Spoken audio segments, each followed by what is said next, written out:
1, 2.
Great. Well, as I was saying, I really appreciate the epic music to start us off. It sets the scene for the evening. Good evening, my name is Lara Satrakian. It's really a pleasure and a joy to be with you tonight as your MC. I love coming to Misk events. I love hanging out with you. I've met so many friends along the way, and so being here tonight is really a pleasure. These are special moments for us to connect, to listen to each other, to learn from each other's ideas. It's been decades now that young Saudis have been coming to the United States, making new friends and classmates, learning from their neighbors. But this is new. This space, this forum, this kind of exchange, our ability to learn from the Saudis who come here and from the global change makers and thought leaders that they become friends with along the way. This forum is for you. It's for all of us. Funny, last time I was in Saudi Arabia, the weather was just like this. Snowy and icy, and it was complete shutdown. No, that's a joke, obviously. When I was there, though, I'll say I learned so much from my Saudi friends. They're people who've become very special to me. I spend time in Riyadh and Jeddah, and the one thing, the biggest takeaway for me, was how much I learned to admire Saudi women. Their strength, their wisdom, their courage. It's really extraordinary talent. All of the young people I made friends with in Saudi had superpowers. I personally believe that everyone is an X-Men or an X-woman. And what we're going to hear tonight on stage is some of the talented young people we've brought together here tonight, sharing their talents and their X-Men or X-women powers with us. You're going to hear from some Saudi women and men, some next-generation global leaders from around the world, and hopefully have a chance to think, feel, and expand your horizons. Some of you may know that the Misk Foundation was founded on the idea that young people are our greatest natural resource. All of you are the thinkers and the doers. You are all making it happen. And I see it here in the US, I see it in Saudi Arabia, young people in KSA who are creating jobs, who are finding ways to prevent food waste, and really just doing extraordinary things around the kingdom. So if you haven't found that thing that you're doing yet, clearly you're still just thinking it over, and that time will come as well. We look forward to celebrating your success. To kick us off, a short video about the Misk Foundation and the work that it does around the world. هم الطاقة الحقيقية والقوة الحقيقية لتحقيق هذه الرؤية، وهي أهم ميزة بالنسبة لدى السعودية هي الطاقة الشبابية اللي فيها، والميزة الجيدة أنهم شباب واعي قوي لديه طموح رائع مثقف متعلم بشكل جيد مبدع لديه قيم عالية. باقي فقط نضع الرؤية ونعمل عليها. Empowering young people leads to a stronger future. But how do we support young people so that they thrive in this rapidly changing world? How do we equip them with the knowledge and skills they need to create a modern, sustainable economy? Our foundation, Misk, was established by His Royal Highness Prince Mohammed bin Salman bin Abdulaziz in 2011 to discover, develop, and empower young people to overcome the challenges of today and contribute to the advancement of tomorrow. We focus on 4 areas. In education, we help young people move from learning to earning. In technology and science, we establish tech accelerators and incubators. In arts and culture, we showcase and promote the work of talented artists. In media, we support the creation of innovative content and inspire our audiences. We know that these opportunities have no boundaries and cannot be achieved alone. So, we collaborate with the world's leading organizations, universities, corporations, NGOs, and governments to provide new horizons for young people to thrive. In our first 6 years, through 100 events, programs, and initiatives, we have served over 1 million young people from more than 65 countries. This is just the start. We want you to join us on our journey as we work to invest in our greatest and most valuable asset, our young people.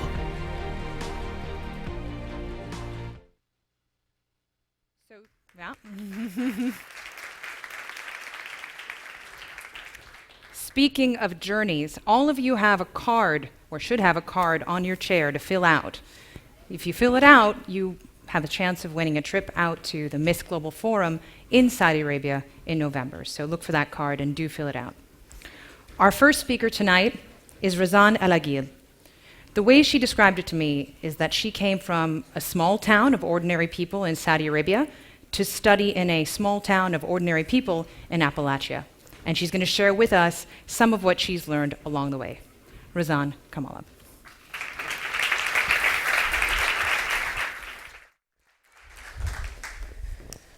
Assalamu alaikum. It's such an honor and privilege to be speaking in front of all of you here today. When I was a child, I used to always be amazed by the stories that I heard from my parents about our country. I used to sit on their laps, well, clearly, and listen to all of the great stories that I heard about the great men and women of Saudi. Most of these stories were about Saudi public figures. So I grew up knowing more and more about this country of ours and loving it even more. My mom used to tell me that she went to college in a time for great change for Saudi women in higher education. So they lived that development literally day by day as they stepped into their classes. My dad used to tell me about the great men of his time, men like Ghazi al-Saybi, who inspired him as a young man. I would joke and ask him if he knew Ghazi, or at least had a cup of coffee with him. I mean, we all know the value of a cup of coffee in our culture. I thought that my dad knew everyone in the world, so I was very disappointed when he told me that no, he didn't have a cup of coffee with Ghazi al-Saybi. I keep on being reminded by the leaders of my time of the people in my parents' stories. Whenever I went with my dad to his office that was located in the famous Pepsi Street in Al-Khuba, and whenever I went with my mom to one of her classes when she was a teacher, I would look at them with the same admiration that I looked at them when they would tell me these stories. And I hoped that one day I would have such an accomplishment that they would be proud of, just like these people in their stories. Every generation in our country has witnessed developments and changes, and we've all been part of that. Right now, my generation, our generation, we are the largest ever generation in the history of the kingdom. We make up over 70% of the Saudi population. And with the guidance of our young Crown Prince, His Royal Highness Prince Mohammed bin Salman, I know that I can too be a change maker. I know that I can have a story to tell. I know that we can all make our dreams turn into a reality. I was talking to a friend about seizing possibilities and making our dreams turn into a reality. When can we say it's time? When is a good time? Then I was reminded by a question which Steve Harvey once received. When can we jump? When's a good time to jump? Now, we all here have our own mountains to climb, and we have our own cliffs to jump off of. So when can we have that strong leap of faith to move forward and change? Steve then replied by saying that we're never truly prepared. We can plan for years. We can practice for years. Sometimes we do nothing at all, honestly. But at the end, we all take that step and we jump. We experience that excitement and that thrill. We realize that the parachute will open at one point, maybe at the start, maybe in the middle, maybe at the end. The ride can be bumpy, but we will always be excited about it. We will love it, and we will experience every part of it. Taking a step forward into anything that lays ahead is the key to realizing our dreams. It's the key to knowing what lies in the future, to know what our destiny truly is. In order to achieve our dreams, we must all always give ourselves a shot at something that is new to us. Sometimes it can be very terrifying, but you know what? The view looks really nice from the top once we all decide that we want to jump. Influenced by my parents' stories, I wanted to start making a story of my own. I wanted to be a change maker. I wanted to start having my own accomplishment. I wanted to start doing something. Empowered by my inner spark of passion and hope to give and to do things, I started thinking. But I always carried with me my parents' hopes and prayers for me to be something in this world.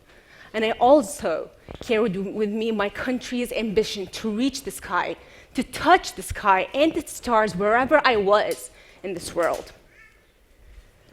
So I was always interested in the United Nations system. I didn't know a lot about it, but you know what? We can always learn something new. I noticed back in 2015 that we didn't have such strong Saudi youth participation at that global level. I wanted to do something about it. I knew that I can bring change to that. I knew that I am capable of doing something about it. So I thought to myself, I'm going to do it. I'm going to start jumping now. So I applied for the 2016 Winter Youth Assembly. But I had some obstacles to begin with. I didn't want to have this as an easy ride.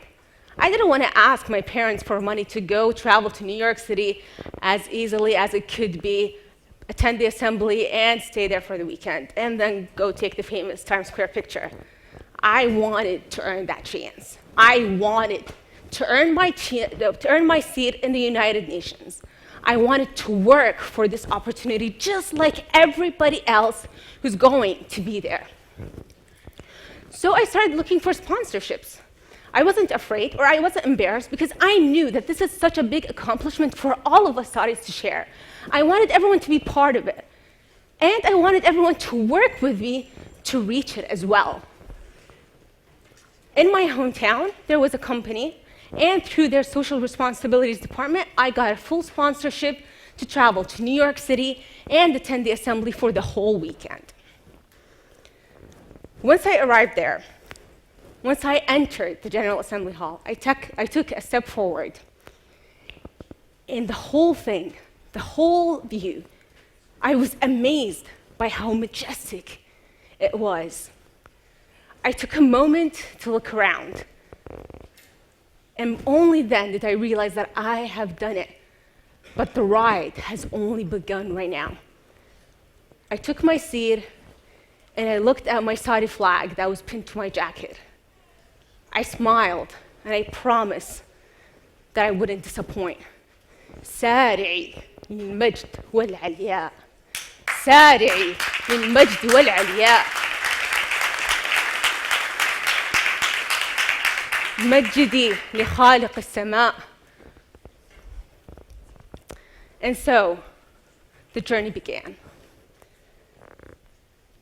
I wanted everyone to share with me that experience. So I started tweeting about it. Through social media, I took pictures of a lot of the sessions. I quoted the speakers. I took pictures of participants. I wanted my peers to be part of this experience just like everyone else, even if it was just through social media. But I truly wanted everyone to know more about what I was doing. And in every single session, it was just me being there, so I had it on me to show the whole world what being Saudi truly means. I am here to show them what being a proud young Saudi means. I am going to make a change. I will show them what our country does, and I will be part of every single session to do that. Yes, it was tiring, but it was so worth it. So in every single session, I raised my hand and I said, Assalamu alaikum, hello. My name is Razan Farhan Al-Aqil. I am from Saudi Arabia, and this is my young point of view on this topic that we have back home. I left the Winter Youth Assembly feeling empowered by everything that I went through. But I still wanted to do more. I wanted to bring more Saudis to this platform. I wanted to spread the word more about the UN system or any global platform that we can be part of. So I came back in the summer session, even stronger and more active than ever, because this time I was part of a 10-day program in 3 different main cities between 3 different states. I was honored to be part of hundreds of other youth as we traveled between New Jersey, where we created a social venture project. Then we went to Washington, D.C., where we met at the World Bank and we talked about poverty issues. But here's what happened this time. Here's what truly changed for me. at the United Nations. And for my second participation, I won an award. I won the Outstanding Youth Delegate Award out of 1,000 delegates from 85 different countries.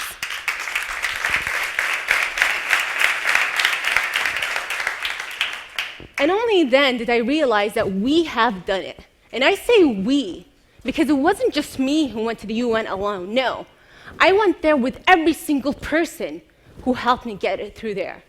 I started with my parents' stories when I was a child, and it was then my teachers who put this inspiration and passion in my heart. And then it was everyone who helped me along the whole way to get there and to do it. The story still continues with all of us being different chapters of it. We are all change makers in this with everything that we do. And only a month and a half ago, something great happened. With sponsorship by the King Salman Center for Youth and guidance by His Royal Highness, the custodian of the two holy mosques, King Salman bin Abdulaziz Al Saud, and the Crown Prince, His Royal Highness Prince Mohammed bin Salman, we had the largest ever Saudi youth delegation at the United Nations, where we attended the United Nations Economic and Social Youth Forum. Each person of that delegation was an inspiration to me, because only 2 years ago, it was just me. But united with all of us there, showing what Saudi Arabia means for all of us and how proud we are of our home and where we come from, it showed the whole world the power of Saudi youth. And I was honored to speak on behalf of our delegation at the closing ceremony.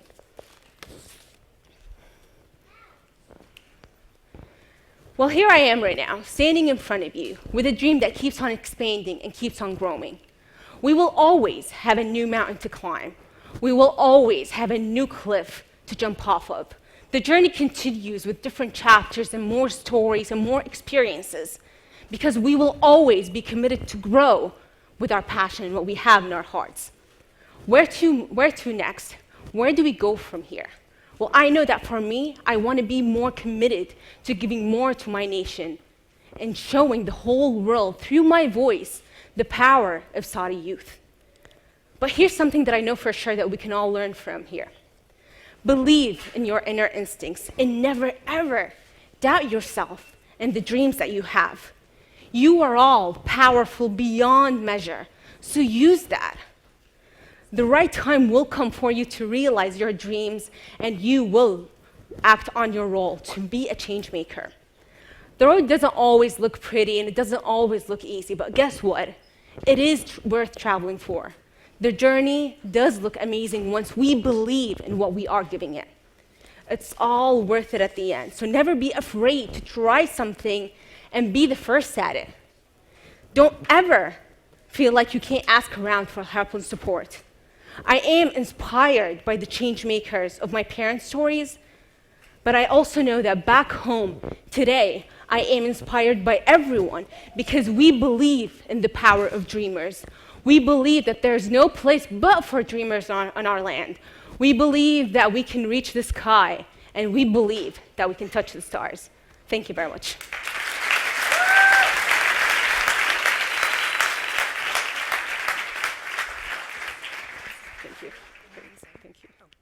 Oh.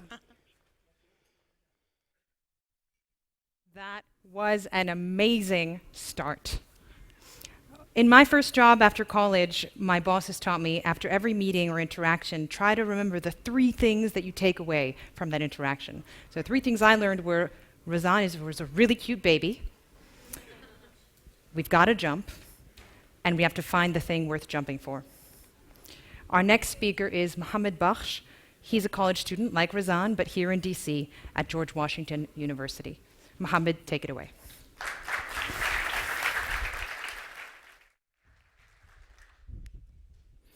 So last week when I was on holiday for spring break, I received a phone call from an unknown number, and I don't know if it's just me, but whenever that happens, I get very paranoid. So I decided to answer, and it was someone from SACM, or the Saudi Arabian Cultural Mission, who are responsible for Saudi students studying in the United States. First thing that came to mind was, what did I mess up this time? But actually, they were calling me and asking me if I was willing to talk about my success story as a student in the United States. I was surprised at first because growing up, I never had anything special going on for me. I was never a valedictorian, and I always lived under the shadow of overachieving family members. So I didn't know what to talk about at first, but after contemplating, I realized that my success story is my failure story. So a little introduction about myself. My name is Mohammed Bakhsh, and I'm currently a junior at the George Washington University, majoring in marketing. I've been in the United States for approximately 3 years, and within these 3 years, I've learned a lot about myself as a person and as a learner, and I was able to explore my abilities and my potential. I'm very excited to be on a platform of this magnitude and to be able to share my story with you. I'd like to thank God, my parents, my country, and the Misk Foundation for giving me this valuable opportunity. And I'm very ecstatic to be part of a generation which will be leading this country's forefront towards this monumental change. So to start off, I never really had an objective in life. I never took any risks because I often feared failure. I always thought that everything would turn out to be exceptional if I achieved the bare minimum. However, all that changed in senior year of high school when I started applying to universities. My university guidance counselor told me not to apply to certain universities, such as the George Washington University, which was my dream school at that time. She told me that I won't get accepted and that I should be more realistic with my options. So I applied to a wide range of universities at different levels because I didn't really have a sense of my own abilities. I was still assertive that I'd get accepted into at least one or two, but that wasn't the case, unfortunately. It was rejection letter after rejection letter after rejection letter.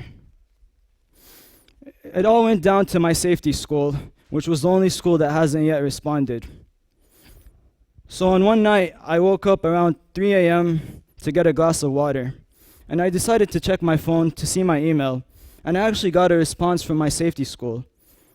I told myself, maybe I should check it out to see the acceptance letter so I can go back to sleep comfortably, knowing at least I made it in. But guess what? It was another rejection letter. I was really infuriated, so I grabbed the glass of water and threw it across the room. It smashed and shattered into pieces, just like my false sense of hope. As a result of the noise, my father woke up and walked into the room and saw the glass on the floor.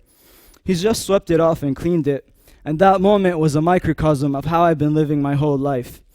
My parents cleaned up after me, and I had no sense of responsibility, and I wasn't liable for any of my actions. I told myself that something needed to change, and that moment was where I embarked into my journey into reality. I still needed to find a university, however, it was difficult considering that most application deadlines have already passed. I was lucky enough to find George Mason University.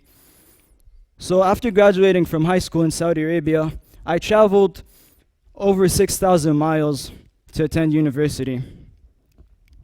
I changed my surroundings, my location, and my environment. However, I was still the same on the inside. I was the same lackluster, lazy person with no sense of responsibility, as I was flunking out of college with a 2.3 GPA, which I hope none of you students out here currently have.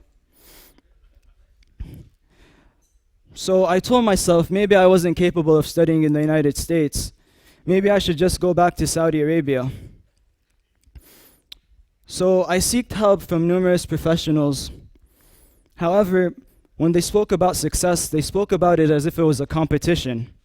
And their notion of success seemed very superficial, as if it was a facade or illusion.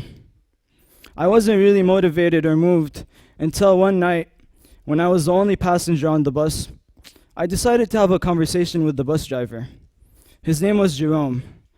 Jerome was around 47 years old and came to the United States from the Philippines as a teenager to attend college. However, he ended up dropping out after a year and a half. Since he was in a pretty similar situation, I talked to him about my dilemma and told him how I was failing college and how I was going back to my country. He told me, "Are you stupid?" I told him, "Hell yeah, I'm stupid. I have a 2.3 GPA and I'm flunking out of college." He told me, "No, you're not stupid due to your academic performance. You're stupid because you have all these opportunities ahead of you, and now you're not making use of them. He told me that failure wasn't defeat, and success was comprised of all your past failures.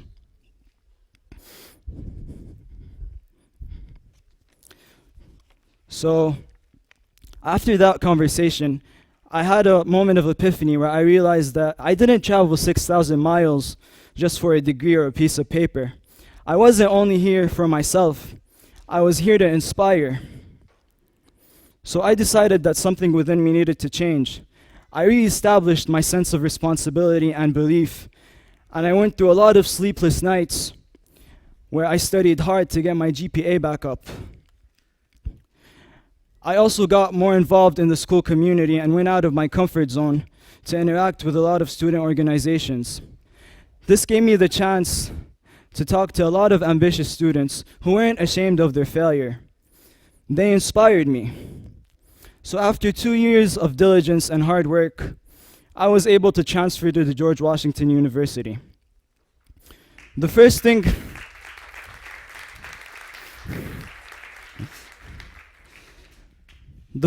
I did upon getting my admission was to email a copy of my acceptance letter to my university guidance counselor with the caption, "Am I still realistic?"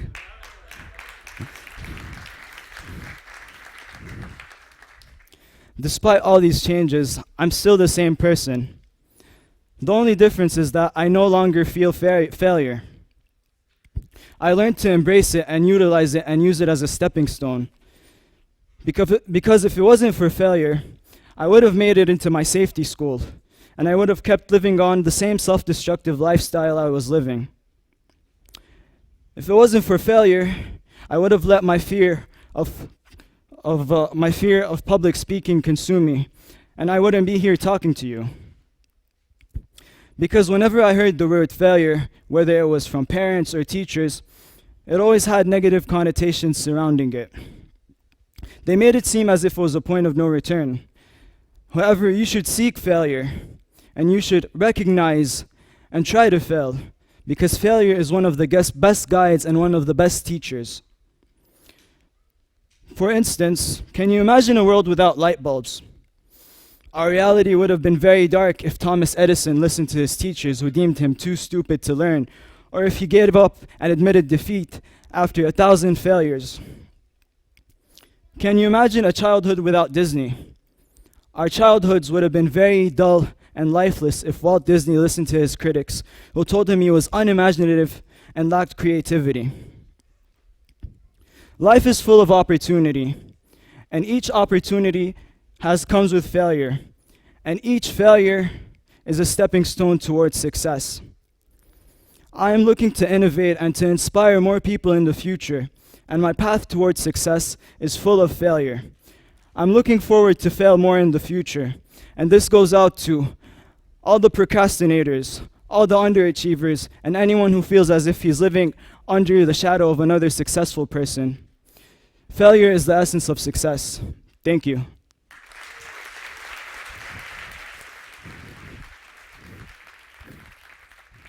Thank you.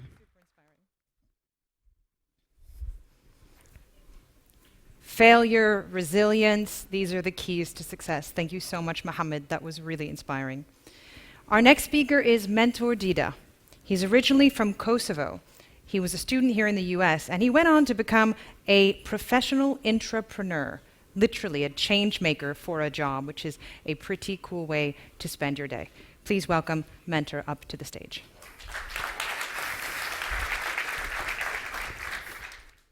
Hello, everyone. So first of all, just to make it clear, my name is Mentor, not my title, because it gets confusing. I'm here to share a quick story with you all, do a little bit of reflection, and then I have a call to action for everyone, okay? So how many of you know where Kosovo is? Can I see, right? Okay, cool. So a good amount of people. For those of you who don't know, Kosovo is that small dot right there. For those of you who know, you probably know of Kosovo because of the war in Kosovo. So I'm going to share a quick story on how that was when I was living in Kosovo during that time. So this is me right here with my friend Narona, and I love that everybody had a baby picture, so I think that's a good trend. This is me, 9 years old. And imagine a 9-year-old staying at home and knowing that something is wrong outside of the society. Knowing that these bombs that are happening could also land into our home one day. But all of a sudden, we were at home with a family, and these soldiers with masks broke in the door, came in, and terrorized my entire family. They told us that we have to leave immediately or die. So we left. We didn't have a choice. We left, we packed whatever we had there, and we left. The place we went was a refugee camp. So the way they sent us there, we went to these trains initially. And we're going to these trains, we weren't ready. We went to the train, so many people, they put us outside of Kosovo. This is the process, what they call ethnic cleansing. Anyways, so we go there, we go to the refugee camp, and as soon as we arrive there, my parents tell me that, Mentor, please don't play and listen, because we don't have food and we don't have shelter. We have to conserve our energy. And I was very sad that I cannot play, a 9-year-old, right? Very sad. However, I did get to play. I did get to play, and I did get to eat, because there was volunteers there. There was people from all over the world, from organizations like UNHCR, people from organizations like Red Cross, from El Hilal, all of these all over the world were coming to help us right there. And there was around 70,000 people there. So to me, I was waiting in line one day. I was waiting in line, and in this line, I was waiting for food. And this person grabs a piece of bread and gives it to me. And he gives me the bread and says, I hope that's good enough for you. And I remember grabbing the piece of bread and thinking, what a good person. You know, what a good person. And that moment changed everything in my life. Everything. Because I asked a question. And the question was, why is this person so kind? What happened so that this person is sacrificing everything to come here and help me? Well, then I asked the question, why is the soldier that came to kick us out of the home like that too?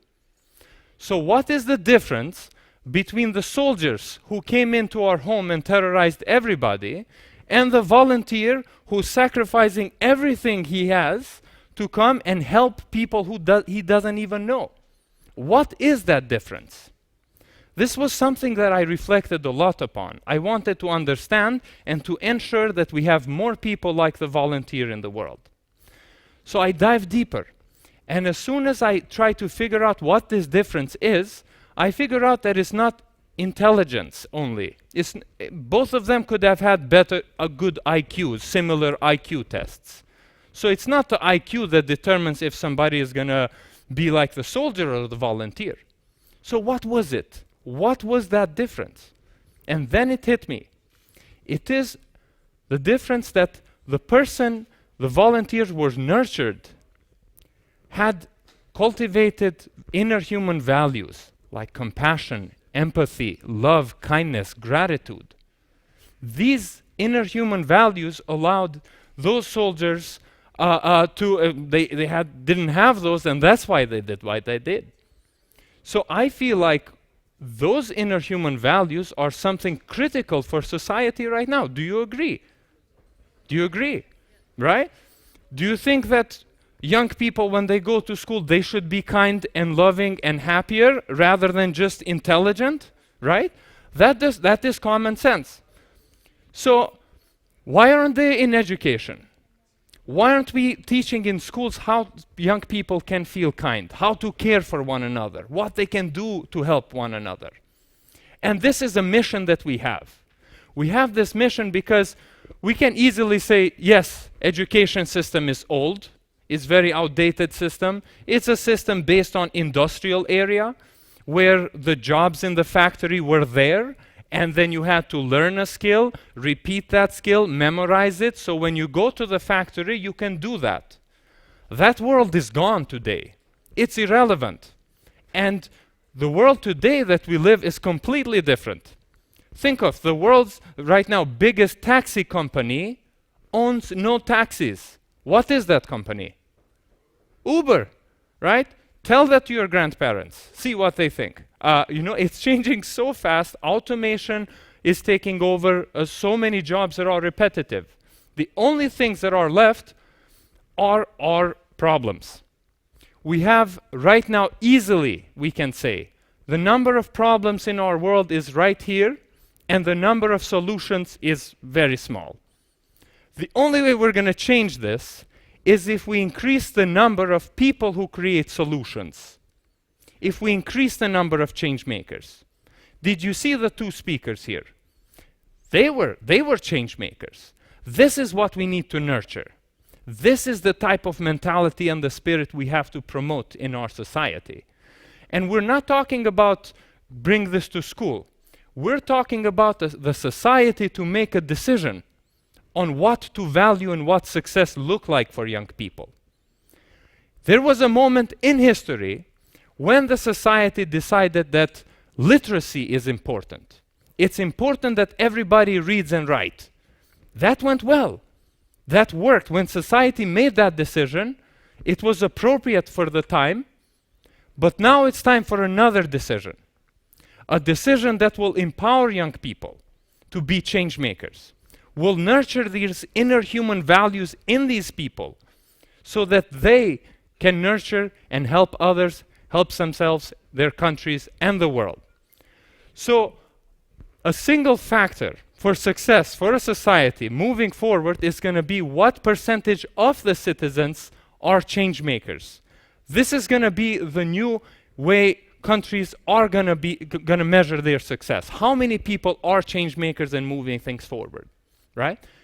So now, with this in mind, I wanted just a quick call to action to everyone. How many of you are parents here? Okay, good amount of parents. How many of you have siblings? Okay. How many of you are educators? Educators? Wonderful. So, my challenge and my call to action is let's help youth in your life to do that. What are we doing as parents? You know, the parenting is the most important job in the world. And that you don't go to school to become a parent. There's no training for parents. So how can you empower your young people to be change makers, to be kind, to be powerful, to change the world? What can you do? This is something that I challenge everybody to explore further and explore and see what we can do. And the best way to do this is not by teaching your young people. It's by being a role model. It's being by you stepping up, by you showing them how it is, not telling them how to do. Okay? Thank you so much, and may you have a wonderful day.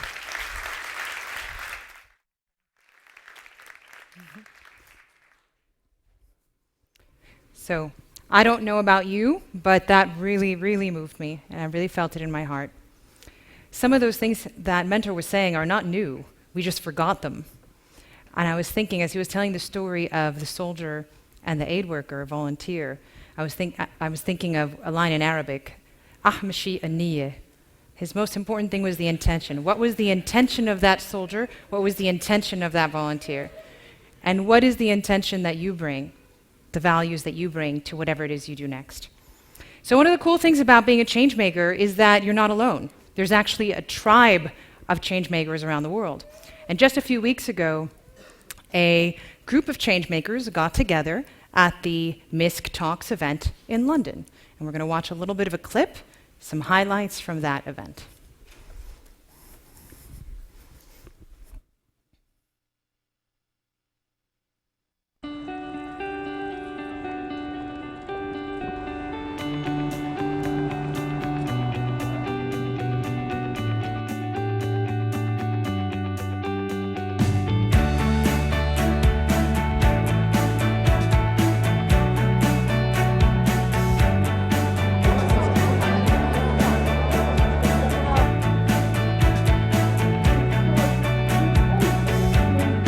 اليوم كان في أكثر من حديث عن تجارب شخصية، عن تجارب أشخاص عايشوها، عن تجارب أشخاص كانوا يتابعونها، وعن تجارب أيضا أشخاص لاحظوها في مجتمعهم وحولهم، فحبوا أن ينقلوا هذه الفكرة للمجتمع البريطاني اللي كان موجود اليوم، وأيضا إلى زملائهم من الطلاب السعوديين.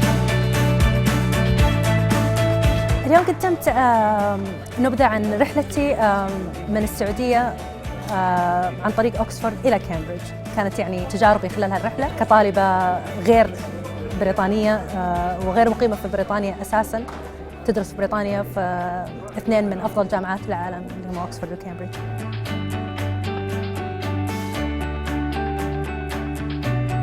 مسك أخذت عينة من كل مجال بحيث أنها تزيد الوعي عند المجتمع عن التخصصات أو عن الأفراد نفسهم هذولا، إنهم هم بيشتغلوا في هذه المجالات، بيبدعوا في هذه المجالات. فمسك أعطتنا زي اللي هو بلاتفورم إنه إحنا نبرز نفسنا أو إنه حتى نطرح إيش إحنا عندنا.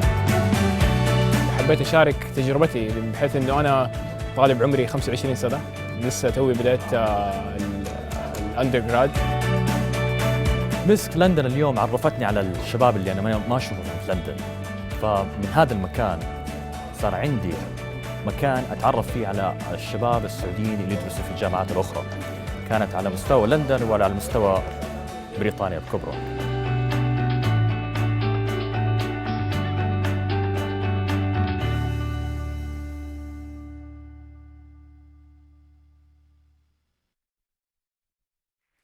So during the video, I got a little bit of bad news. I heard that people aren't filling out their cards. That's a joke. There's a second one that took a little time tonight. But do take a moment to fill out those cards. A lot of you come from Saudi Arabia, so the trip back home may not be the reason why, but the opportunity to participate in more sessions like this is just incredibly special. Our next speaker is Jihan Al-Mahmoud, a PhD student at Georgetown. She looks at social media and public discourse and looking at ways to make it more constructive, maybe a little more kind. I'm very excited for this talk. Please welcome Jihan to the stage.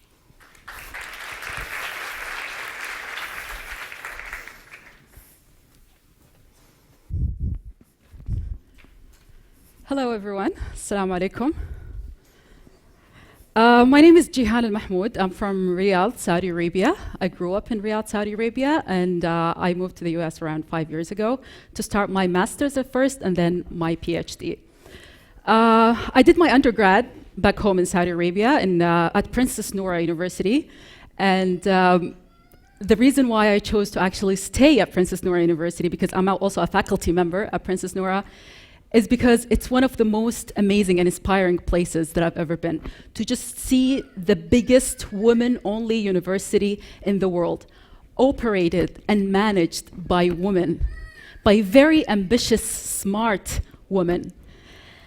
And that's why I chose to get my PhD, and inshallah, once I'm done, go back and teach and do research and actually help out, because I believe in the power of young Saudi women. I believe in their talents, and that they are capable, and that they are a lot more than what the Western media portrays them to be like. And I also believe in the transformative power of education to get us in the process, to that process. Now, first I would like to share a little bit about my life and just like about my childhood and how I grew up. And the reason why I want to share that is because through my research, I research public discourse and multimedia discourse. I find that the way some Western media outlets portrays women or talks about women is a little bit, I don't know what to say, but it's very one-sided in terms of how they pick and choose certain issues and certain people. And if you look at these pictures, for example,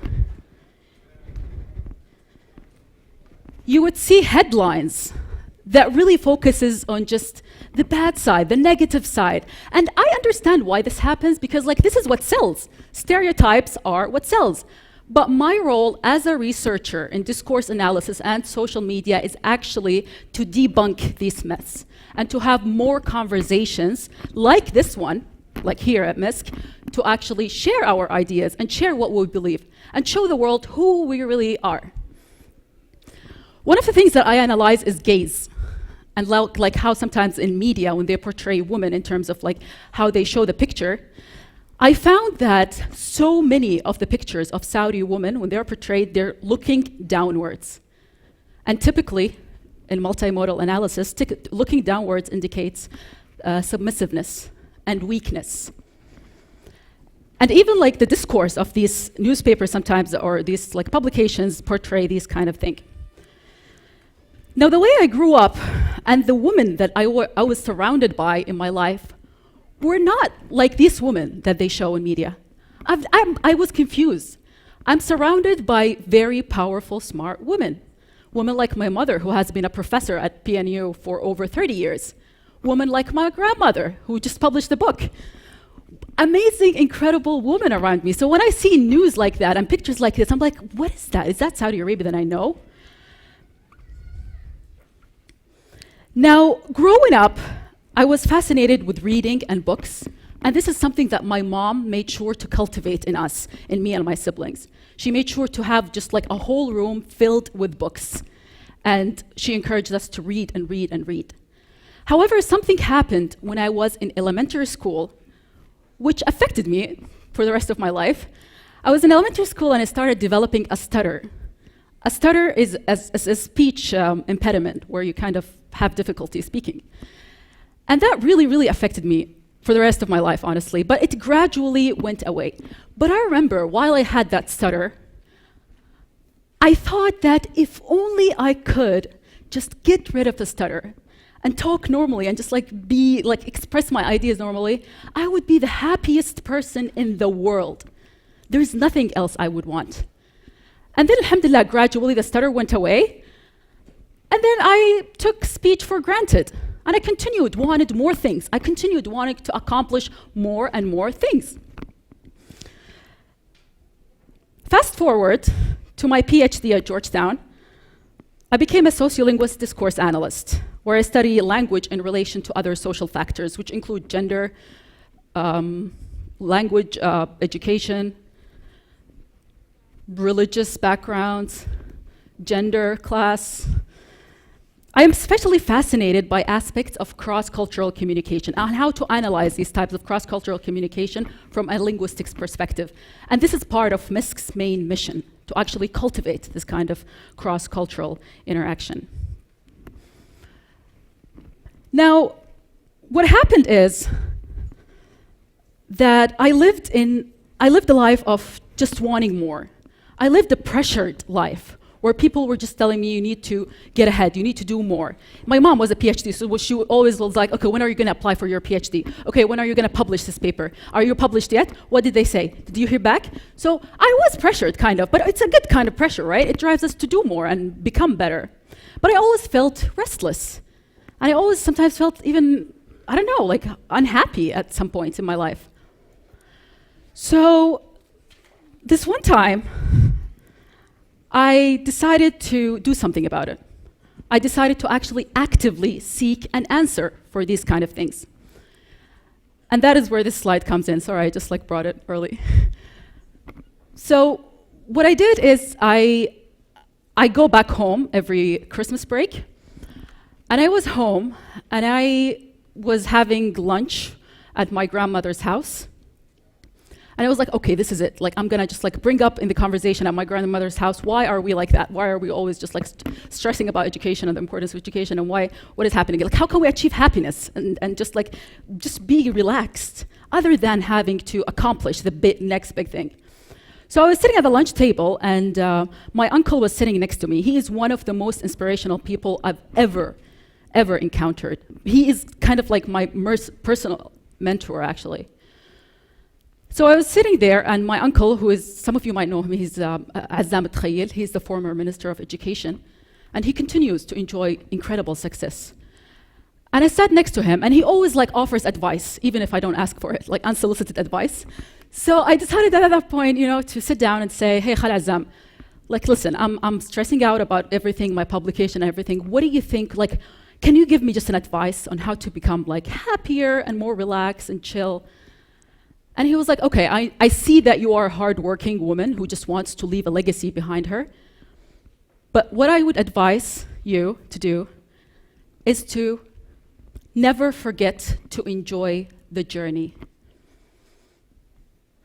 And I sat there and I was like, oh my God, that is so cliche, right? Like, what do you mean by that? Like, you know how sometimes we have like some postcards and it says, it's all about the journey, not the destination. And I thought that was part of this old cliche. But then I started thinking about it. I was like, okay, I'm a researcher. I like to apply like these kind of scientific methods. So let's think about it. First of all, I observed like how my life went. And I was like, okay, I'm always restless. I'm always stressed. I'm always thinking about the next big thing. I tried to hypothesize it. I tried to think about like how to kind of frame this whole thing, how to change it, what things I can test or experiment with that will actually lead me to actually overcoming this kind of feeling. And then I realized, I finally reached the conclusion that happiness is not achieving more, and it will never be about that. Happiness already exists in the little things that we do every day. And I think he's right. It is really, truly about the journey that we have. I assume that all of us in this room have something that we would like to achieve. Some big thing that we want, some like next big step, next big, I don't know, just anything. And if you are a fellow Saudi international student here, you know that this process gets even more exciting and challenging when we think about the massive changes and improvements back home. But let's remember, less than 5 years ago, we couldn't bring up conversations about women's rights and reform in this formal capacity. That was impossible. That was unheard of. And the Western media and the world is picking up on it. And they're actually, publicizing it.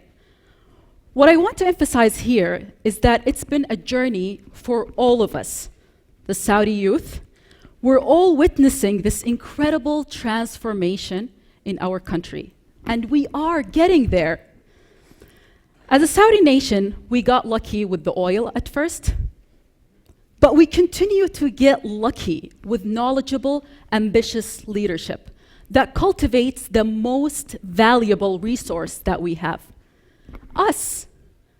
We are the most valuable renewable energy that Saudi Arabia has. Us, our youth, our knowledge, our ambition, our hard work. Also remember, something extremely that we're fortunate in, is that we get a chance to learn and get educated in some prestigious universities without having to worry about paying off our loans afterwards. We don't have to think about that. We just get educated, and even like we are paid a stipend, which is incredible. Let's remember to do things differently, to become aware and appreciative of what we already have, to work hard and give back. But in the meantime, let's not forget to enjoy the journey that will get us there, inshallah. Thank you.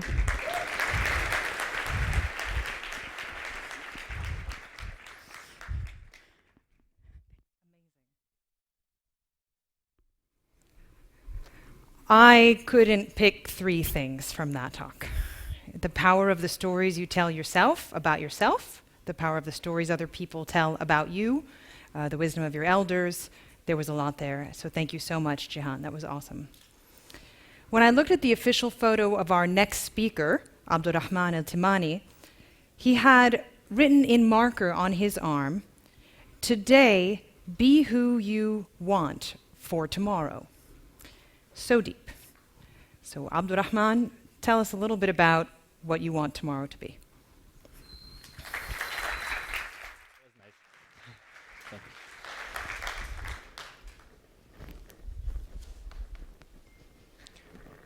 بسمك اللهم الرحمن الرحيم والصلاة والسلام على أشرف الأنبياء والمرسلين سيدنا ونبينا وقائدنا وقرة أعيننا محمد بن عبد الله وعلى آله وصحبه أجمعين.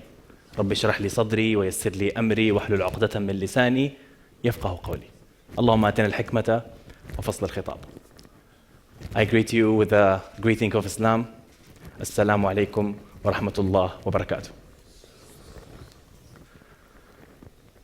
I do believe that life is about choices. Like all of you, among all the alternatives, the things that you could be doing at this moment, you chose to attend this event, be in this room, and listen to me. This decision is one of the many, many other decisions that we make every single day. This decision that you make today is what shapes your tomorrow. That's me. Let me tell you a little bit of my childhood as a Saudi guy that lived in Lebanon, the home of a deep-rooted cultural, political, religious complexities that frequently, unfortunately, result as violent, bloody conflicts. Those conflicts represents the vast majority of my memories as a kid. I remember that date. It was Monday, 14th of February, 2005. It was Valentine's Day. And I remember that the whole streets were painted in red. Everyone was painting and decorating their streets in their neighborhood. Others are offering red roses in the middle of the streets. Everyone was wearing the big, beautiful smiles on their faces. But not for so long. 14th of February, 2005, 12:55 p.m. This is how the Valentine's Day turned in Lebanon.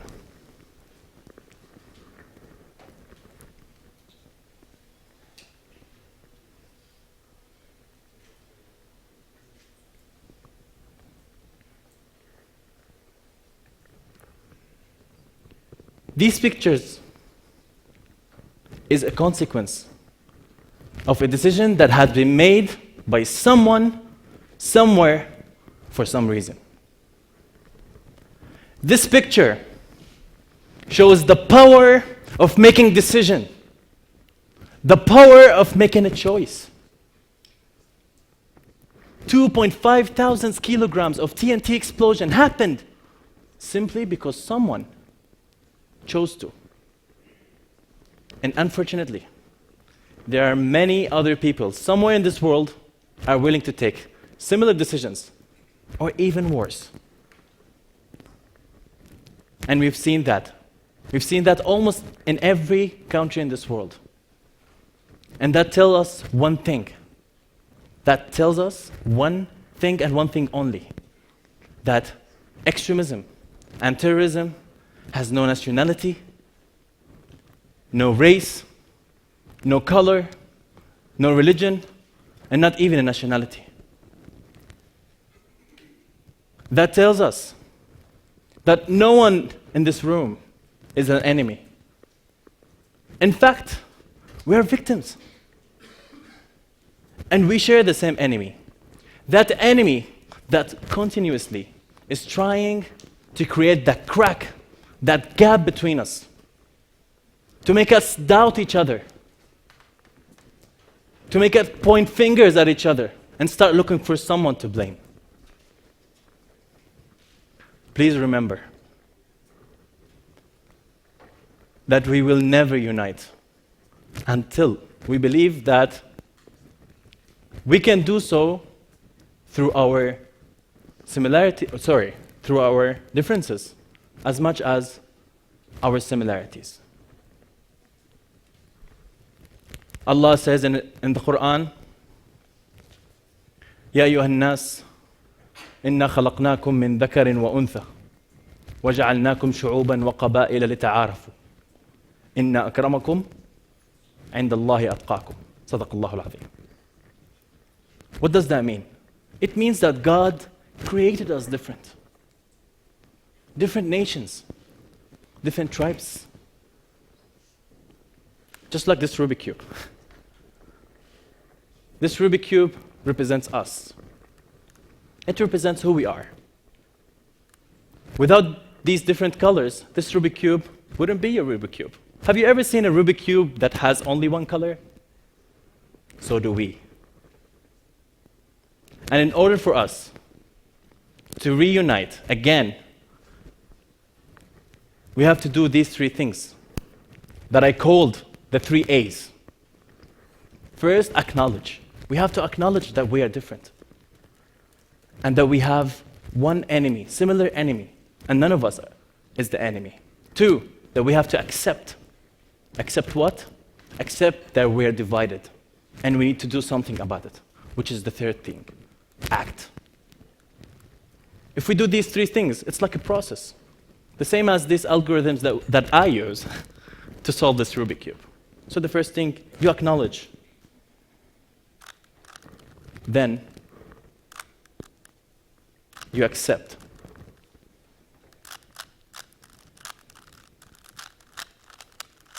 And then, you act.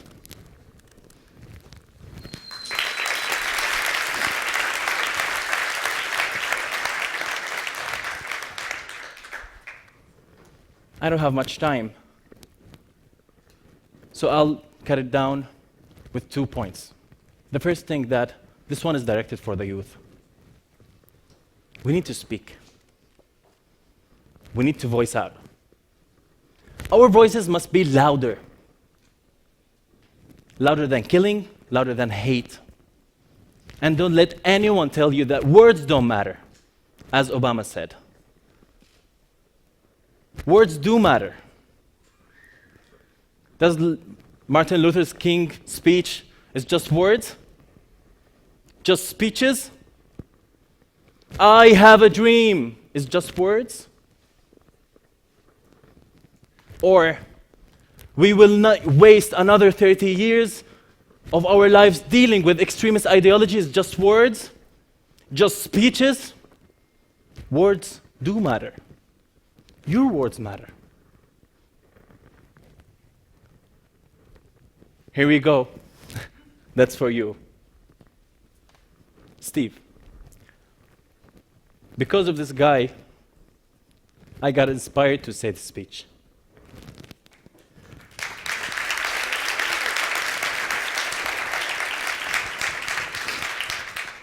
I insisted that you'll be here. I'll tell you a small story. 2 weeks ago, I was sharing with the class an organization that I founded like recently. It's called Fasila. It's a nonprofit organization that empowers the youth and seeks to promote sustainable development, focusing on 3 areas: education, culture, and the last thing is promoting peace and tolerance. I was discussing one of the initiatives that I'm planning to do, which is global initiative, global dialogue, global youth dialogue initiative. And our professor, Philip, salute to you, he asked me, what's the reason behind this? Why I'm doing this?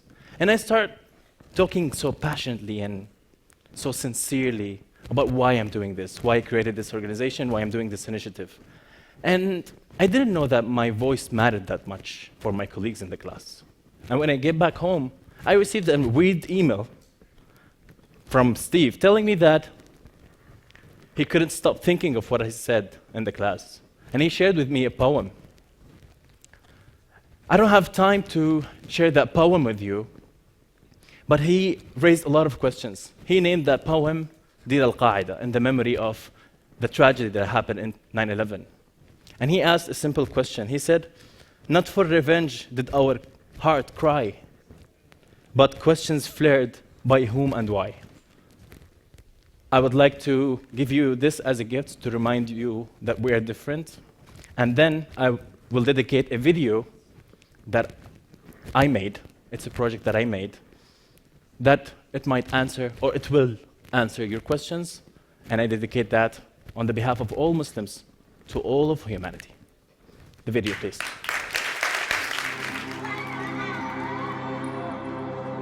أنا أجاهد للحياة ومو للموت. أنا هو المسلم. أنا نشجع حرية التفكير وما نقبلش التكفير. أنا هي المسلمة. أنا أعلم أن الدين انفتاح وليس احتكار. أنا هو المسلم. أنا أربي أولادي على المحبة مش على العنف. أنا هو المسلم. أنا بآمن بأن الدفاع عن المرأة هو بدعمها مش بقمعها. أنا هي المسلمة.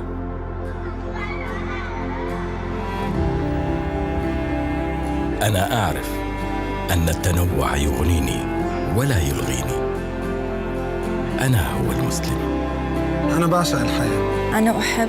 أنا بحلم. أنا بفكر. أنا هي المسلمة. أنا هو المسلم. أنا هي المسلم. أنا هو المسلم.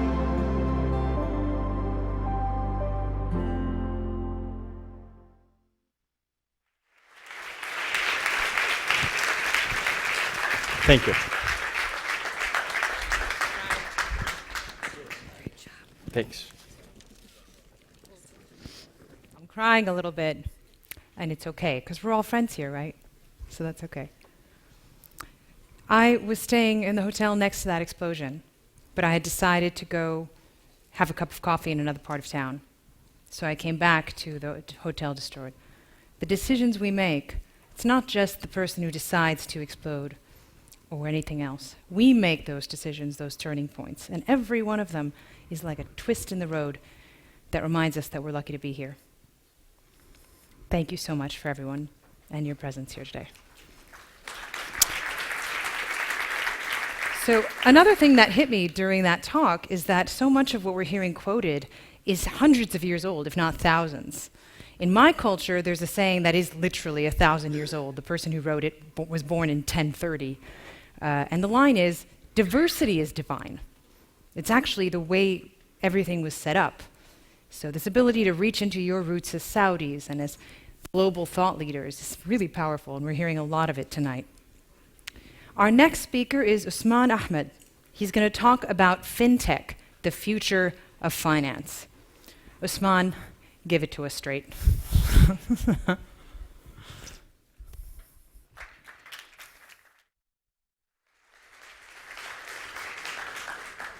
Assalamu alaikum wa rahmatullah. What do you think about when you hear the words financial technology or fintech? You might hear these words, artificial intelligence or blockchain or cryptocurrency or mobile banking. Maybe you've heard the term crowdfunding, or maybe algorithmic trading, or maybe you've heard none of these terms. But if you read them and you hear them, you're thinking, what are these things? I don't understand them, but I understand my kids or the young people are taking advantage of these things and doing all sorts of interesting things with them. But what if I was to tell you that me, sitting at arguably the biggest fintech company in the world, I don't think of any of these terms when I think of fintech. Instead, I think about the people, and this is kind of a unifying theme that you've heard about. I think about the people and the problems that they have with financial services. And I think about the solutions that technology can offer to help to solve some of these problems. So I'm less interested in algorithmic trading if it's only helping very wealthy people. I'm interested in the problems that real people are having and what technology can actually do to solve those. So what are the problems in financial services that need to be solved? There are many, unfortunately. You have 2 billion people around the world that don't have access to formal financial services. And if you don't have access, you're dealing in cash, you're storing money in the mattress, you're going to, shady lenders to get financial services. But this problem is not just about the 2 billion who are outside the system. That leaves 5 billion plus people who are in the system and are still subject to all sorts of challenges.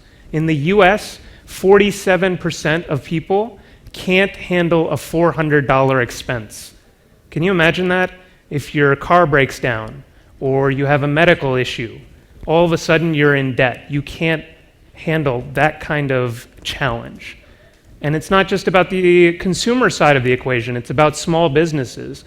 There are 200 million small businesses in the world that don't have the access to finance they need for growth. And since this is an audience with a focus on Saudi Arabia, I thought I'd bring some statistics from the Gulf Cooperation for National Bonds. 89% of Saudi Arabian citizens have debt. Now, there's nothing necessarily wrong with debt, but it's a very high percentage of citizens that are in debt. And lastly, I thought this was most interesting for this audience, 10% of Saudi citizens who are younger, so those who are 30 or below, and we know that that's the vast majority of the population in Saudi Arabia, say that they don't feel comfortable about the savings that they have for their future. I'm sorry, only 10% say they have comfort in the savings that they have for the future. So that means 90% of young Saudi Arabian citizens are saying, I don't feel like I am comfortable. I don't feel like we have enough savings for my future. And if this is a conversation about the future of our youth, that's a pretty interesting statistic to work from. So again, when I'm thinking about what financial technology can do for these problems, it's a challenge. It's a huge challenge. These are major issues and they're global issues. And so what can technology do? And that's the key question that I'm trying to answer in my job and at PayPal, is can financial technology actually improve people's financial health? That's the key question that we're trying to answer every day at this giant company that's very globally active. And I'm cautiously optimistic about what financial technology can do. And let me give you a few statistics as to why I'm cautiously optimistic. So first of all, there are 7.7 billion mobile connections globally. So that means more than one per person cell phones exist in the world today. Connections. So not just the physical device, but they're actually connected. So the idea to offer solutions at scale through this mobile technology is very real. But I would postulate that the real solutions come through the connection to the internet, because the internet can offer that solution to everybody, regardless of what telecom they're using to connect. They get the same solution. And so we have over half the global population now that's connected to the internet, 4.15 billion people globally. And they're accessing the internet now more and more. What we're seeing at our company is directly through the smartphone. 2.4 billion mobile smartphones in the world today. So the ability to launch a product, whether from Saudi Arabia, from any country around the world, and have that be seen by 2.4 billion people, or 4.15 billion people, or 7.7 billion people, and to make a difference in their lives, that's unprecedented. And that's potentially very, very exciting. And I want to offer you just two quick case studies for why this can have a real impact on people's lives and why this is what I care about personally. So from PayPal's perspective, and my job at PayPal is to look at the immense amount of data that we have and to try to find some of the insights of what financial technology is doing for everyday people. So small businesses, I mentioned, 200 million of them around the world don't have the access to finance they need. And that was on our platform too. We have 20 million businesses that use PayPal around the world.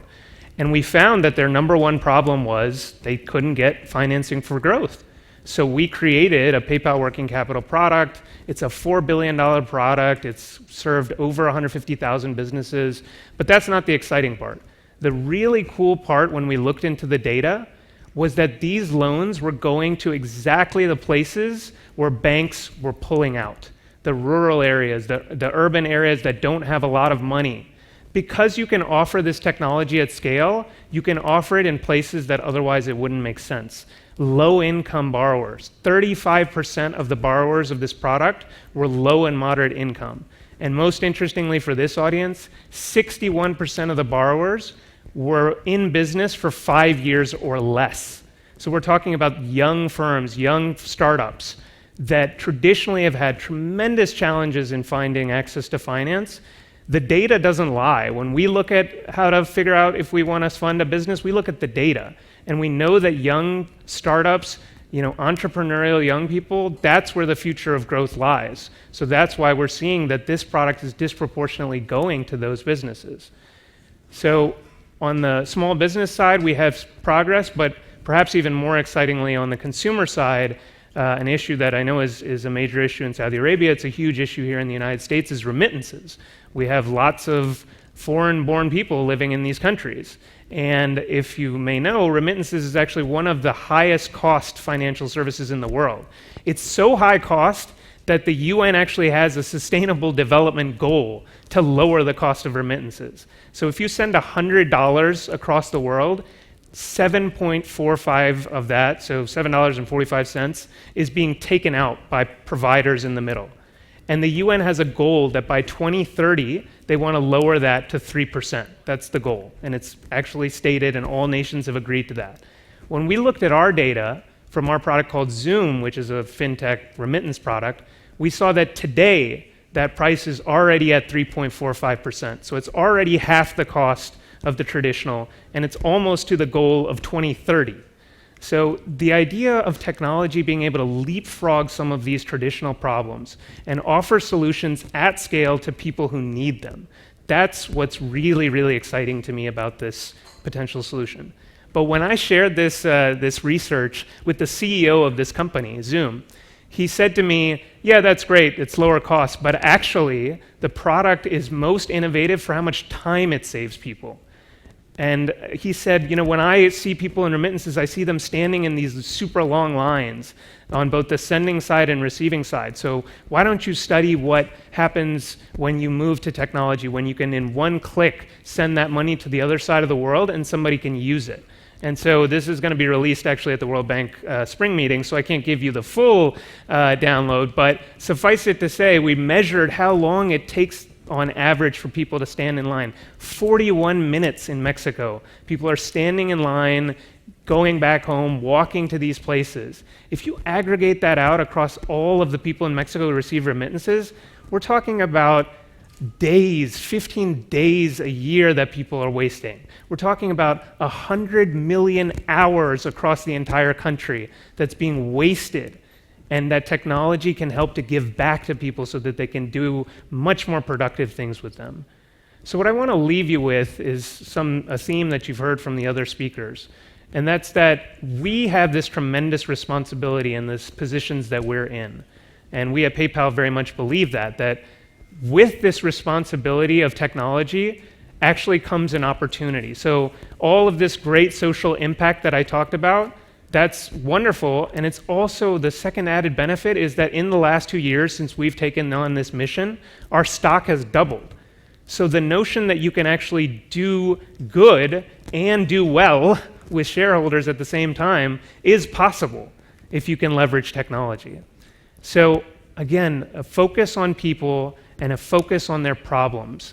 That's what I want to leave you with is if you, as the next young generation of leaders, can keep in your mind to not just chase after whatever the coolest artificial intelligence or the coolest blockchain solution that you hear about, and instead to ask, what problems are people actually facing?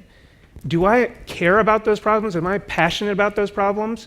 Yes, then I'm going to leverage technology and I'm going to figure out how to solve those problems. So I leave you with the question of, what is the problem you're going to solve? And I am just so excited about the opportunity for this generation to solve some of the problems that we've been dealing with for hundreds and hundreds of years. Thanks.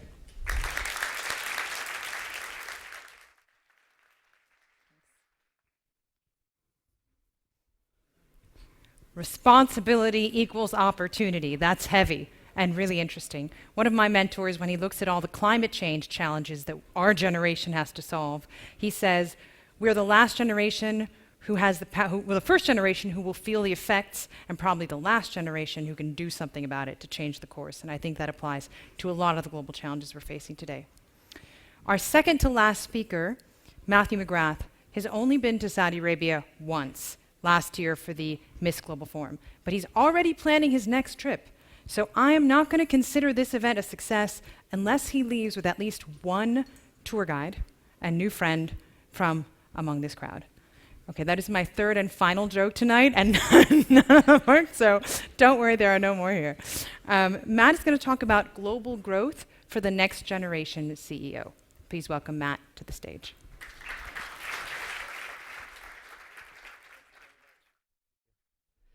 So as soon as she just said that I needed a tour guide, there were like 5 people who got up and went to the back. So I promise I have that aspect covered.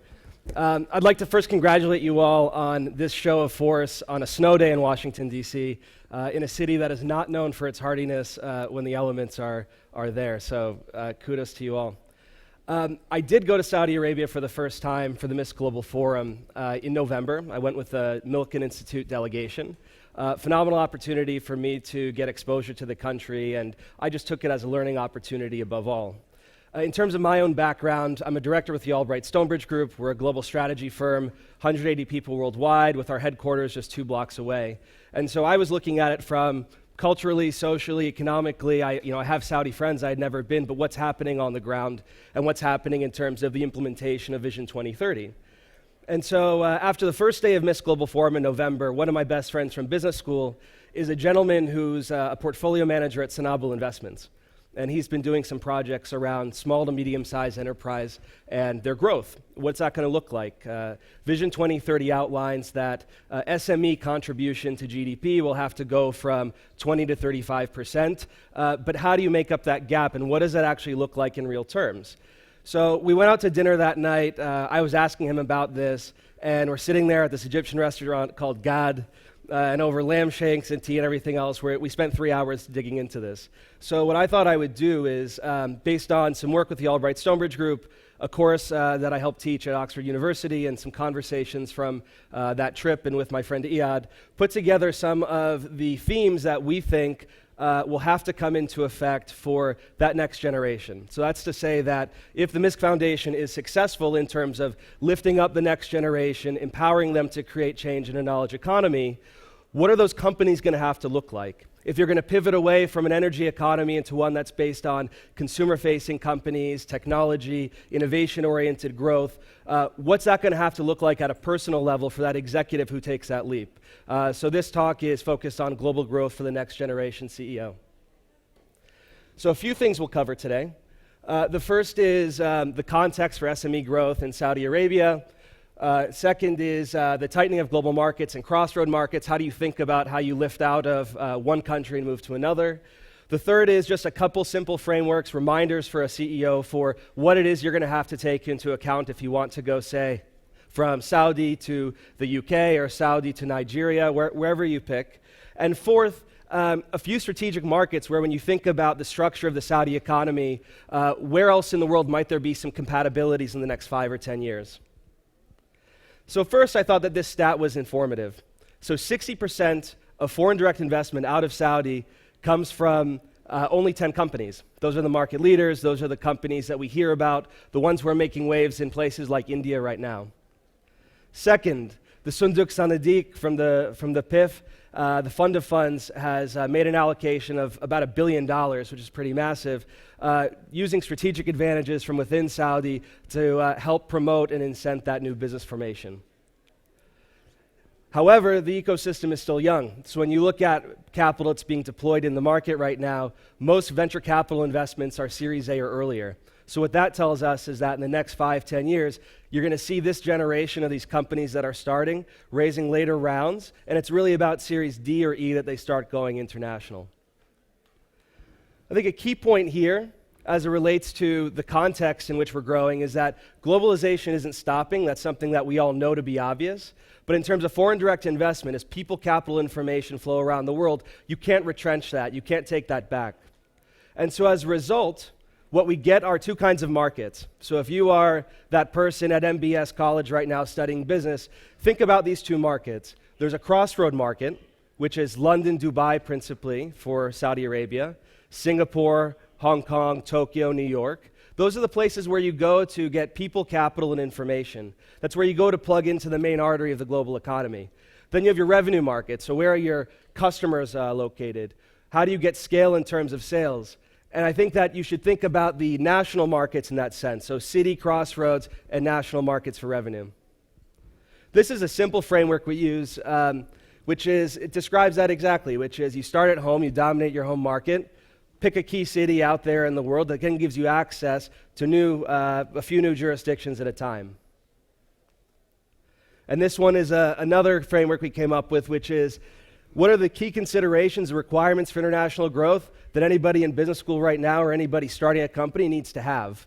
It's amazing how many times people actually don't think about, well, how am I going to deploy my people for this initiative? Or do I have the funds to actually meet the contract I'm signing? And so this is a circular function in a sense which says you pick your markets, you find your clients, you build your team, you build your reputation by investing the capital and delivering on the contract at hand. And as a result of that, you see increasing opportunities and the cycle repeats itself every time.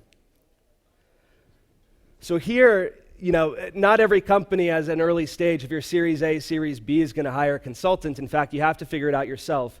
So what we came up with here is a few considerations for how do you make that determination as a Series A CEO or Series B CEO. So forecasting 2 years ahead or however many, which markets am I going to go to? So political direction is very important. We saw His Majesty visit Indonesia last year. That's a strong signal about intent for Saudi businesses. This visit here to the US by His Highness is equally important.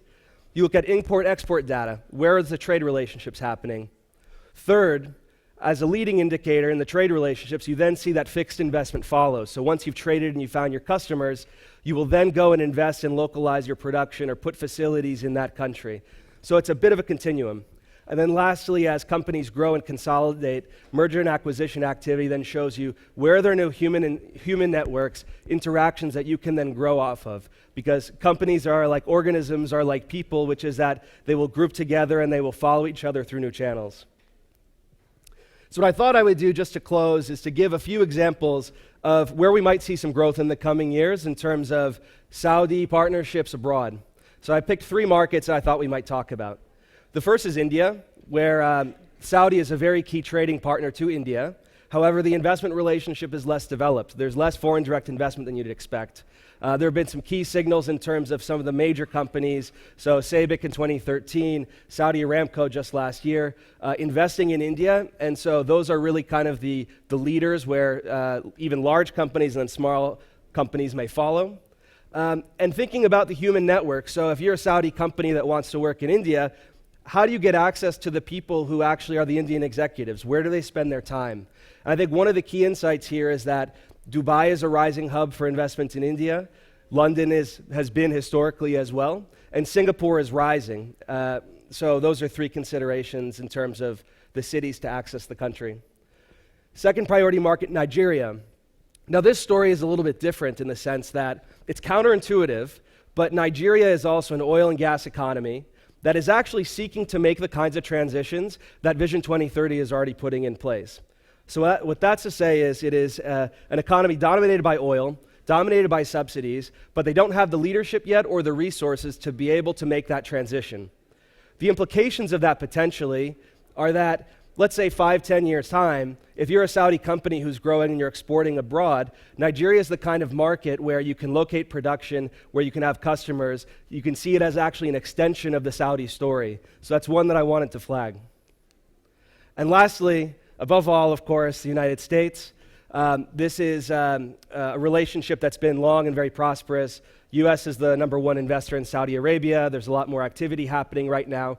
But the story I wanted to highlight here is around some of the counterintuitive places where we're seeing actually an economic renaissance in the United States. So when you look at cities like Cleveland, Pittsburgh, Detroit, what you're finding is that these old industrial manufacturing towns are actually rising up in a way where they are rebuilding new industries.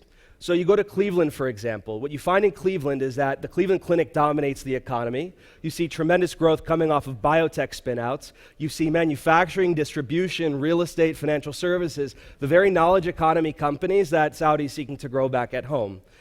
The implication of that then is that Saudi companies, should they want to partner in the United States in the coming years, should not just pick the New Yorks, the LAs. If you went to university in Boston, that's an easy place to go. But think about the places that are a little bit less obvious, sometimes in the heartland, where there are companies who want to partner with foreign partners. So with that, I would say thank you very much. This is round 1 after Misk Global Forum 2017. I'm very, very excited to make the trip next year, and I thank you very, very much for your attention.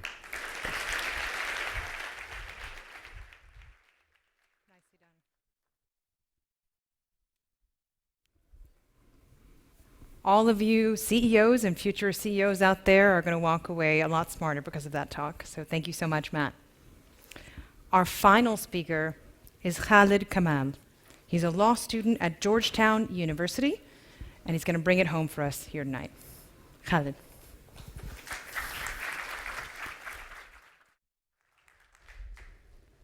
Good evening, everyone. You guys can hear me well? Great. I hate to keep you here longer. The weather is great outside, so I'd send you out sooner, hopefully. And there's another Misk event at the Kennedy Center, so I won't take too much of your time. So my name is Khalid Kamal. I'm from Saudi Arabia, from the Eastern Province, a small town called Dahran. Now, in the past, Dahran wasn't too known, or Dhahran, as we like to say. But now with the Aramco IPO, it's becoming more and more famous as Aramco's headquarters is there. I'm not a shareholder yet. Soon, hopefully, everyone here will be a shareholder. I'm here today to tell you a little bit about my story, but what's important about my story is not what I've done, but how I really got there. It's about the journey. So my topic is, or my theme is shifting gears, and basically feeling free to leave your comfort zone. And that's always a challenge. So from Dahran, the small town, or Dhahran, I ended up working for the European Parliament in Brussels, the United Nations in Geneva, the Governor's Office in Massachusetts, and I've dealt with the Supreme Court of Massachusetts and other great organizations in the United States and elsewhere in Europe as well. And I'm currently working on a project with the World Bank. Now, again, this all sounds great, but the thing is, how do you get there? And that's where I'll take you on the journey and give you, hopefully, a skill set before you leave here tonight. So, the first skill I would always say is to be kind, and I'll give you a little story about that. And be kind to everyone, not just to people you know, or important people, many of them sitting in the first row. And also thank people, like your professors. I have a professor here tonight, friends here and there. Thank people. Pick up the phone every now and then and thank someone. Send a nice email to someone. And I'll tell you my story. So I went to Boston. There was a course I was enrolled in college. And the professor was known to be a tough professor. People discouraged you from enrolling in his class. It was an intro to law class. The professor was quite intimidating. You know, when you're 18 and your professor has 7 degrees, 3 of them from Harvard, you're kind of afraid. And he was also running for state senate. As I was rushing to the building in the snow in Boston, much worse than what it is up here, I saw a gentleman at the door, struggling, at the door of the building. He had a coffee mug, a scarf, a coat, a briefcase, and a lot of papers, and he couldn't get the door open. I did not know who that person was. I helped that person. I opened the door, I greeted the person, smiled, and helped him in. And I rushed to class because I was getting late, and I was afraid of this professor. I get to class, found a seat in the first row, sat down, the door opens, the professor walks in. Guess who it is? The person I helped outside. He immediately realized that. I didn't know who he was. He didn't know who I was either when I helped him out. We made eye contact and he smiled. And he realized that a small act of kindness helped, and it took me a long way. That professor eventually wrote my recommendation for law school, one of the best recommendations I had, and we're still in good contact. Story number 2, let's go a bit fast so we don't keep you here too long.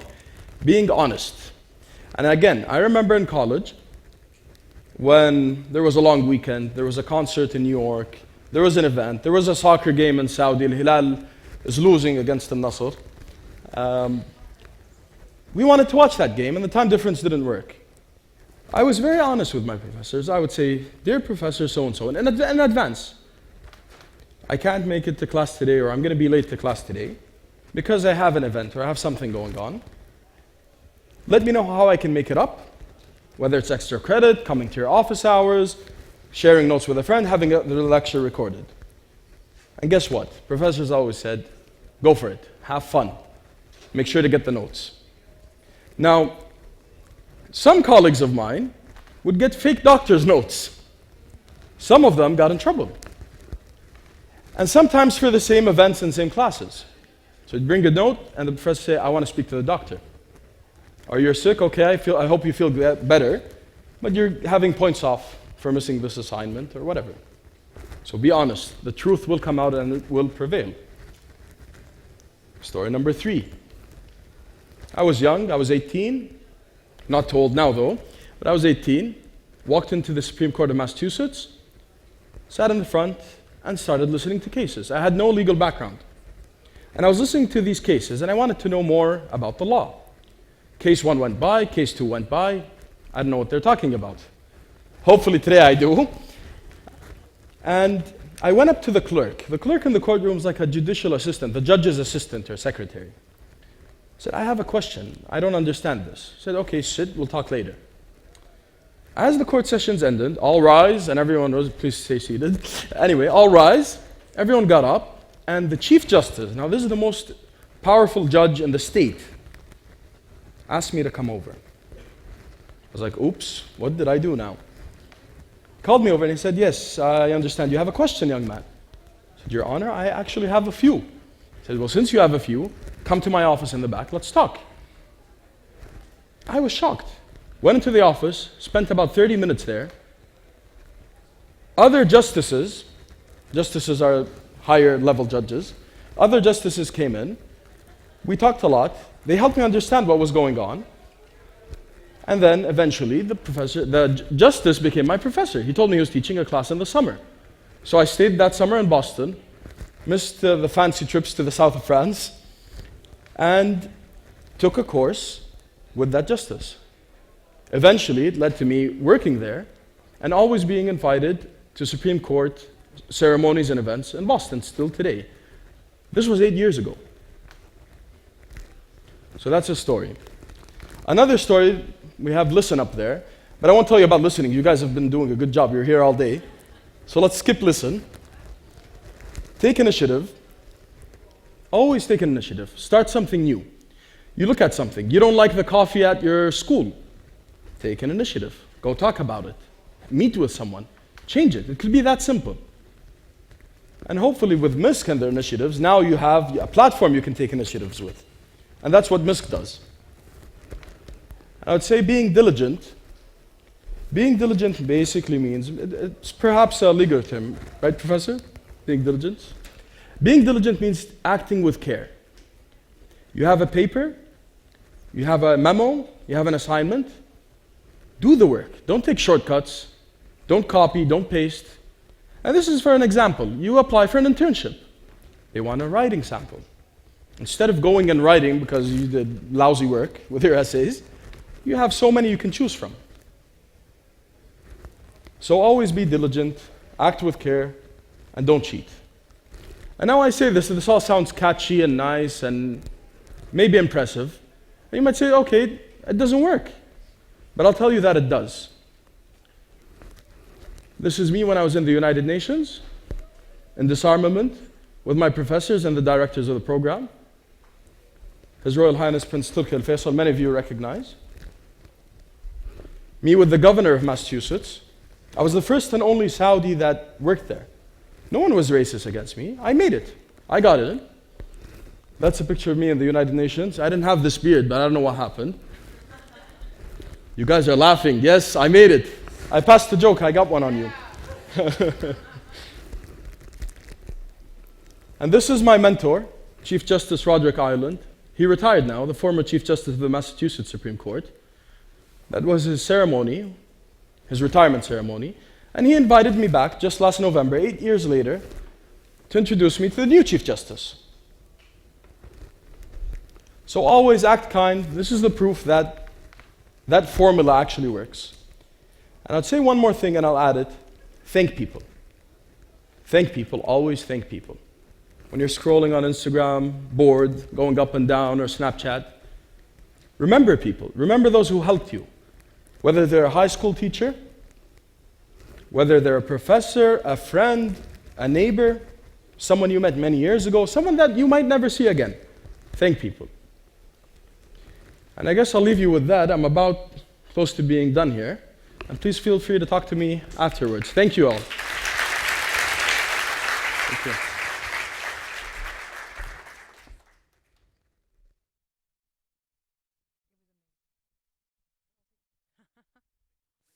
Everyone always wants to give me their clicker as they leave the stage. I'm just saying thank you, but it's for you. The qualities that Khalid was talking about, I have seen in all of my Saudi friends. So I don't know if I have a special sample, but it seems like you're off to a good start. And that was very, very precious wisdom. Raise your hand if you had a good time tonight. I feel so grateful to have been here with all of you, and I'm glad you all enjoyed it as well. I do want to say one thing, even if it's going to embarrass them a little bit. We have two incredible Saudi women in the front row who are members of the Shura Council. And why that's so special, not only they have been here the whole time listening, but the exchange that we were talking about at the beginning, it's intergenerational. We all learn from each other, and we all have something to give and something to get from the exchange. And it's been inspiring to watch you engage with these talks tonight. It's not over. I have the pleasure of inviting you on behalf of the organizers to an event at the John F. Kennedy Center for the Performing Arts. It's an evening of art, live music, dinner. It'll go until 9:30 tonight. But since this is a digital generation, there's actually a password. When you get there, you have to give the code Misk 2011 as your entry. So we hope to see you all there. Thank you for being part of this event today, and hope to see you all again soon.